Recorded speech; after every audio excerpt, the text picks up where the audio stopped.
बेटियों को घर का कामकाज ज़रूर सिखाएं। एक वकील साहब ने अपने बेटे का रिश्ता तय किया। कुछ दिन बाद वकील साहब होने वाली समधन के घर गए तो देखा कि होने वाली समधन खाना बना रही थी। सभी बच्चे और होने वाली बहू टीवी देख रहे थे। वकील साहब ने चाय पी, कुशल जाना और चले आए। एक माह बाद वकील साहब समधी जी के घर फिर गए। देखा समधन जी झाड़ू लगा रही थीं, बच्चे पढ़ रहे थे और होने वाली बहू सो रही थी। वकील साहब ने खाना खाया और चले आए। कुछ दिन बाद वकील साहब किसी काम से फिर होने वाली समधी जी के घर गए। घर में जाकर देखा होने वाली समधन बर्तन साफ कर रही थी, बच्चे टीवी देख रहे थे और होने वाली बहू खुद के हाथों में नेल पेंट लगा रही थी। वकील साहब ने घर आकर गहरा सोच विचार कर लड़की वालों के यहाँ ये खबर पहुँचाई कि हमें ये रिश्ता मंजूर नहीं है।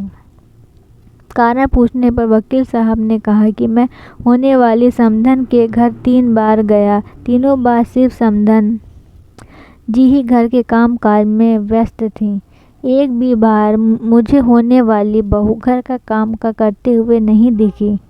जो बेटी अपनी सगी माँ को हर समय काम में व्यस्त पाकर भी उनकी मदद न करे, न सोचे उम्र दराज माँ से कम उम्र की जवान होकर भी स्वयं की माँ का हाथ बटाने का जज्बा न हो, वो किसी और की माँ और किसी और अपरिचित परिवार के बारे में क्या सोचेगी।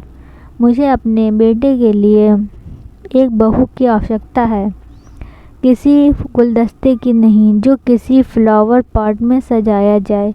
इसीलिए सभी माता पिता को चाहिए कि वे इन छोटी छोटी बातों का अवश्य ध्यान दें।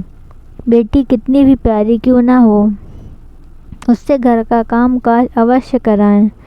समय समय पर डांटना भी चाहिए, जिससे ससुराल में ज़्यादा काम पड़ने या डांट पड़ने पर उसे ज़्यादा गलत करने की कोशिश न की जाए। हमारे घर बेटी पैदा होती है, हमारी जिम्मेदारी बेटी से बहू बनने की है। अगर हमें अपनी जिम्मेदारियां ठीक तरह से नहीं निभाई, बेटी में बहू के संस्कार नहीं डाले तो इसकी सज़ा बेटी को मिलती है और माँ बाप को मिलती है।